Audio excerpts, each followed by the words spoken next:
নমস্কার। আজকের টপিক হচ্ছে ইচ্ছে শক্তি।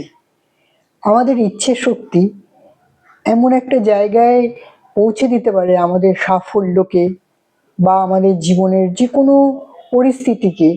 ইচ্ছে শক্তি এমনভাবে চালিত করতে পারে আমাদেরকে যে আমরা সাফল্যের শিখরেও উঠে যেতে পারি, আবার ইচ্ছে শক্তির অভাবে মানে অনিচ্ছায় আমরা আমাদের জীবনকে শেষও করে দিতে পারি এবং প্রত্যেকটা মুহূর্তের হিসেব আমাদের উল্টোপাল্টা হয়ে যেতে পারে শুধু ইচ্ছে শক্তির অভাবে।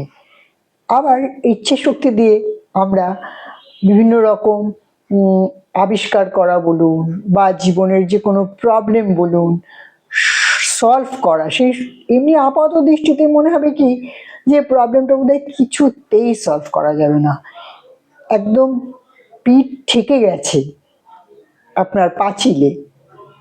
কিন্তু প্রবল ইচ্ছে শক্তিতে সেই অসম্ভব টাইপের অসুবিধেটাও সুবিধেয় পরিণত হয়ে যেতে পারে।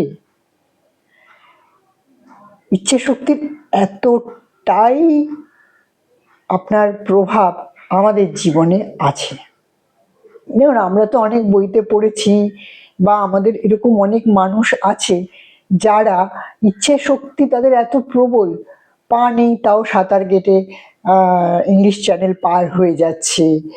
তারপর পায়ে আপনার কোনো অপারেশন হয়েছে, কৃত্রিম পা লাগানো আছে, সেই অবস্থায় সে পাহাড়ের চূড়ায় পৌঁছে যাচ্ছে। কি করে যাচ্ছে?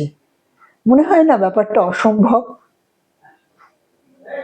না, অসম্ভব না, সম্ভব। সম্ভবটা শুধু সেই ইচ্ছে শক্তির জোরে, আর কিচ্ছু না।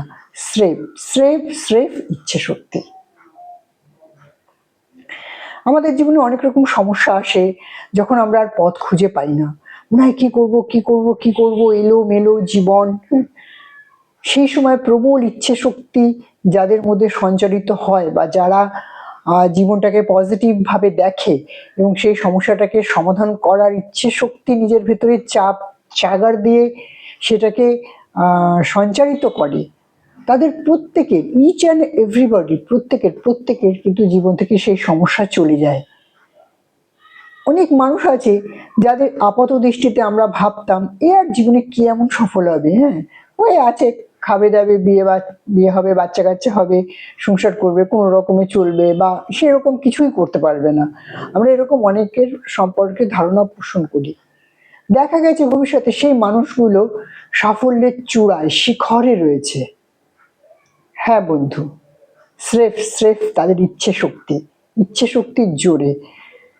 তারা তাদের সম্পর্কে লোকে কি ভাবে সেটাকে সে কখনো পাত্তা দেয়নি। সে অর্জুনের মাছের চোখের মতো তার সাফল্যটা চুপচাপ দেখে গেছে। আমরা আপাত দৃষ্টিতে ভেবেছি যে মানুষটা কিছু করছে না, মানুষটা দ্বারা কিছু হবে না, ওই মানে সাধারণ মানুষের থেকে অতি সাধারণ হয়ে সে পড়ে থাকবে ধূলিকণায়। কিন্তু সে জানতো তার ইচ্ছে শক্তি সম্পর্কে এবং সে সেটা কখনোই কারো কাছে প্রকাশ করেনি। কেননা সে তো শুধু মাছের চোখ দেখতে পাচ্ছে, আশেপাশে কিছু দেখতে পাচ্ছে না। তাই সাফল্য তার পায়ে চুমু খেতে বাধ্য হয়েছে। সাফল্যের কোনো উপায় নেই সেই মানুষটির পায়ে চুমু খাওয়া ছাড়া। এরকম আরো ভুরি ভুরি ঘটনা আছে যেগুলো আমরা বইতে পড়ি বা বাস্তব জীবনে দেখতে পাই। কিন্তু অনেক সময় কি হয়, আমরা পড়ি, ভুলে যাই, কিন্তু নিজেদের জীবনে সেই জিনিসগুলো আমরা যে ইনপুট করব তা আর করে উঠি না।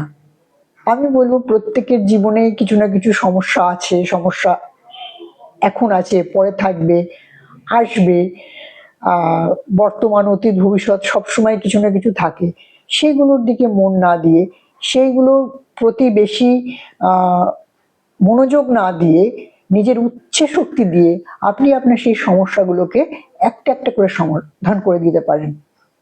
তার কারণ হচ্ছে আপনার ইচ্ছে শক্তির সমাধানগুলো ওই অসুবিধাগুলো চায় না, সুবিধাগুলো চায়, এবং আপনার সুবিধাগুলোই হয়ে যাবে। আমি আমার নিজের জীবনের কিছু অভিজ্ঞতা থেকে এইগুলো আপনাদের সাথে শেয়ার করছি। আমি আমার ভিডিওগুলো সেই ভিডিওগুলোই করি যেগুলো আমি আমার জীবনে বিভিন্ন সময় নিজে অনুভব করেছি, বা আমার দ্বারা সেই কার্যটা হয়েছে, বা আমি আশেপাশে এমন কাউকে দেখেছি এবং অনুপ্রাণিত হয়েছি যে আরে এই মানুষটার এরকম করে ফেললো, তার মানে কি তার ইচ্ছে শক্তিটা প্রবল। সেই ইচ্ছে শক্তির জোরে কাটা পা না থাকা সত্ত্বেও যেমন সমুদ্র পার করা যায়, পা না থাকা সত্ত্বেও পাহাড়ের চূড়ায় ওঠা যায়, যদি যায়, হ্যাঁ আমরা দেখেছি যে যায়, তাহলে জীবনের প্রত্যেকটা ক্ষেত্রে সেই ইচ্ছে শক্তি দিয়ে আমরা কিন্তু আমাদের এই জীবন তৈরিতে সুন্দর ভাবে নিজের জীবনটাকে এগিয়ে নিয়ে যাওয়ার জন্য যে ইচ্ছে শক্তিটা যদি আমরা প্রয়োগ করি, তাহলে আমাদের জীবন কিন্তু খুব সুন্দর হয়।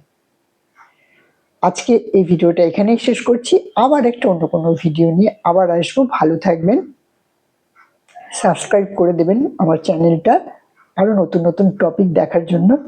ভালো থাকবেন।